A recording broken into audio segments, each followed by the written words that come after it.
ये क्वेश्चन देखो, area vector हम लोग को आई कैप जे कैप में दिया हुआ है 3 जे कैप प्लस 4 के कैप, और electric field I cap plus 5 J cap minus 2 के कैप ऐसे दिया हुआ है।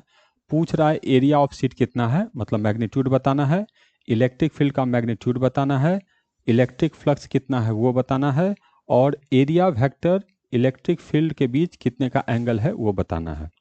कैसे करेंगे? सबसे पहले ये एरिया वेक्टर दिया हुआ है तो इसका मैग्नीट्यूड कैलकुलेट करना है, तो कैसे करेंगे? 3 का स्क्वायर तो 9, 4 का स्क्वायर तो 16, और इसका रूट तो 16 9 25 हो गया, तो ये हो गया √25। तो एरिया जो आया वो हम लोग को 5 मीटर स्क्वायर। ठीक, तो पहला का आंसर तो हो गया। अब इलेक्ट्रिक फील्ड का मैग्नीट्यूड, तो ये आई कैप जे कैप में दिया है, तो इलेक्ट्रिक फील्ड का मैग्नीट्यूड कैसे लिखेंगे? ये 1 है तो 1 का स्क्वायर 1, ये 5 है तो 5 का स्क्वायर 25, और ये -2 है तो -2 का स्क्वायर हो जाएगा 4। इसका रूट तो 25 और 5 30 हो गया, तो ये हो गया √30 न्यूटन पर कूलम। तो इलेक्ट्रिक फील्ड का मैग्नीट्यूड आ गया, तो ये भी हो गया हम लोग को। अब हम लोग को इलेक्ट्रिक फ्लक्स कैलकुलेट करना है। तो इलेक्ट्रिक फ्लक्स जो होता है ये होता है इलेक्ट्रिक फील्ड वेक्टर और एरिया वेक्टर का डॉट प्रोडक्ट। तो डॉट प्रोडक्ट कैसे लेते हैं? आई का आई के साथ, जे का जे के साथ, और के का के साथ। तो ये देखो, ये जे है तो जे का किसके साथ लेना है? जे के साथ। तो 5 या 15।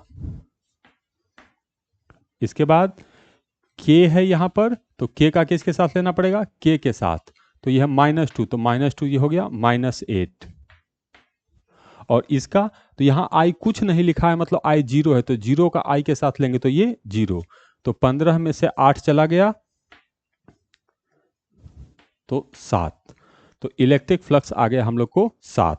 ठीक, अब एंगल बिटवीन ये वेक्टर और ये वेक्टर हमसे पूछ रहा है, तो कैसे कैलकुलेट करते हैं?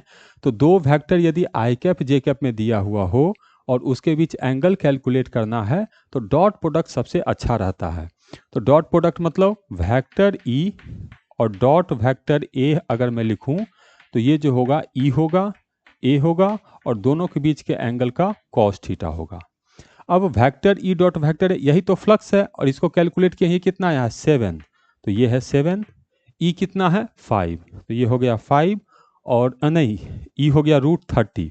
तो 6 5 30 होता है, या √30 ही लिख दो इसको, और एरिया है हम लोग को 5। तो ये हो गया कॉस थीटा।